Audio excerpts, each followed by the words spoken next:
Salut tout le monde, on se retrouve aujourd'hui pour une nouvelle vidéo et on parlera aujourd'hui des 5 choses à savoir lorsque l'on a un poulain. Bien sûr ce sera des choses que moi je pense, après vous les prenez pas, c'est pas grave. Mais donc je trouvais ça intéressant de faire une vidéo car on me reçoit des messages en me disant ouais c'est trop bien d'avoir un poulain, tu peux le monter à quel âge, c'est pas trop long d'attendre, enfin plein de choses comme ça. Donc du coup je trouvais ça pas mal de pouvoir un peu vous expliquer mon point de vue en étant propriétaire d'un poulain. Donc je vous laisse tout de suite avec la suite des images.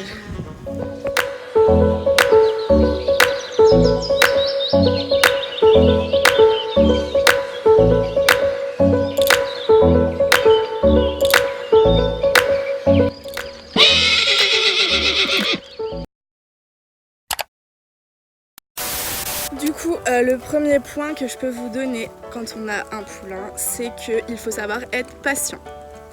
Patient dans le sens où personnellement j'ai eu idéal à 3 mois, donc à 3 mois il était encore avec sa maman jusqu'à ses 6 mois donc pour le sevrage, et c'était un cheval qui était très proche de sa mère et pas du tout proche de l'homme, donc jusqu'à ses 6 mois je n'ai pas pu l'approcher, même lui faire une caresse ça a été impossible. Voilà, ça a été très dur pour moi parce que je me suis dit bah voilà mon cheval ne m'aime pas, il s'en fiche de moi, enfin c'est très compliqué. Et heureusement pour moi j'étais énormément bien entourée, j'ai une amie qui arrêtait pas de me dire mais non ne t'inquiète pas, ça va venir, il faut savoir être patient. Voilà, la patience c'est vraiment le mot clé lorsqu'on a un poulain. Comme vous pouvez le voir, regardez aujourd'hui, il est proche de moi, on s'entend super bien, mais ça a mis du temps, ça a mis vraiment du temps parce que même au sevrage, certes j'ai réussi à avoir mon premier câlin, voilà, ça a été génial, mais c'était pas fait, enfin c'était pas vraiment fait de son plein gré, il avait pas vraiment le choix étant donné qu'il était dans un box et c'est moi qui suis allée le voir. Et quand on l'a amené après le sevrage dans son pré, on a énormément galéré dans le sens où quand on lui enlevait le licol, il comprenait pas qu'on pouvait lui remettre. Donc ça a été très dur, mais je me suis fait accompagner et ça s'est super bien passé au final. Voilà, comme vous pouvez le voir, maintenant il reste vers moi, enfin voilà, parce que là-bas au fond, il y a tous ses copains et pourtant il est avec moi, voilà.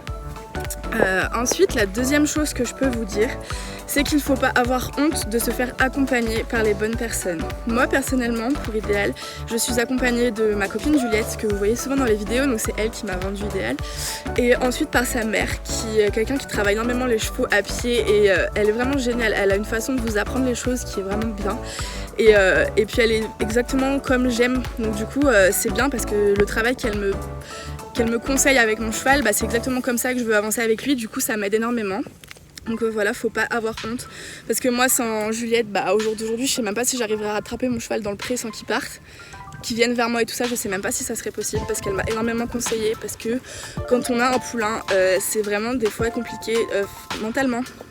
Mentalement on se dit mais est-ce qu'on va y arriver, est-ce que c'est vraiment bien d'avoir fait ça? Est-ce que je suis bien faite pour lui? Enfin, il y a plein de questions qui rentrent dans notre tête et c'est vraiment dur. Donc il faut vraiment pas avoir honte de se faire accompagner. C'est la deuxième chose que moi je pense quand on est propriétaire d'un poulain. Ensuite, la troisième, donc du coup, c'est de ne jamais baisser les bras. Alors certes, c'est parfois très compliqué parce que ça se passe pas forcément comme on a envie, il y a des moments très difficiles, moi il y a des moments où Idéal me faisait la tête et je pouvais pas l'approcher pendant 2 semaines, c'était très dur mais j'ai persévéré grâce à mon ami qui m'a dit mais ne baisse pas les bras, tu verras ça va s'arranger, enfin voilà.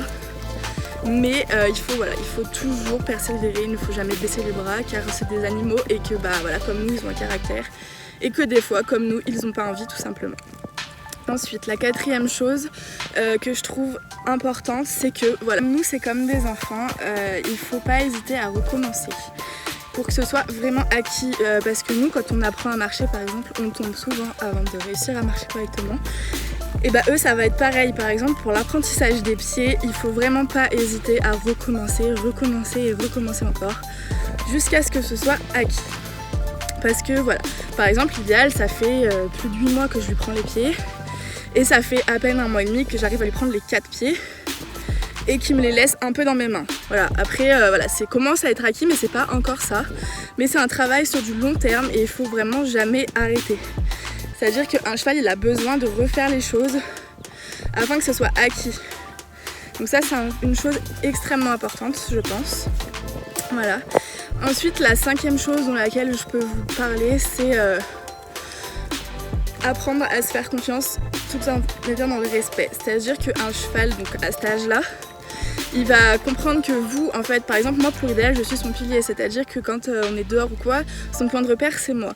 Mais il faut qu'il sache qu'il peut me faire confiance, qu'il peut venir vers moi s'il a peur, mais qu'il doit me respecter, c'est-à-dire qu'il ne doit pas me marcher dessus, il ne doit pas me foncer dessus, il doit respecter ma bulle et sa bulle. Donc ça c'est un travail très compliqué que même encore aujourd'hui j'ai du mal à faire.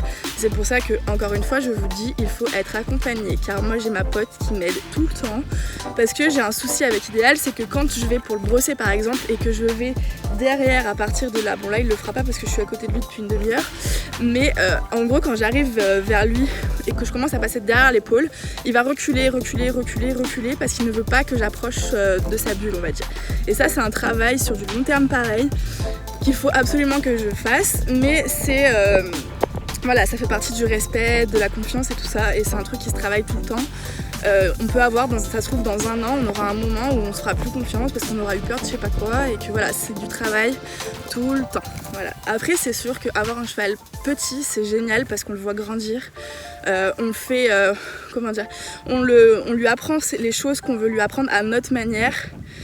Et c'est vraiment très beau parce que moi je me vois, là aujourd'hui il fait, voilà, il m'arrive là, et quand je l'ai eu il était tout petit, il était pas comme ça du tout, et le voir grandir comme ça c'est juste magique, et la complicité qu'on a après c'est encore plus beau.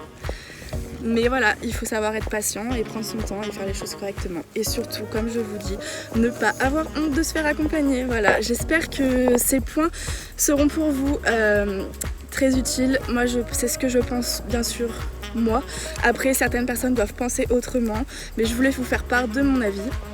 J'espère que ça vous plaira. Je vous laisse mettre vos ressentis en commentaire, ce serait très intéressant de parler là-dessus avec vous. Et puis je vous dis à bientôt pour une prochaine vidéo. Idéal, on dit au revoir? On dit au revoir? Bye.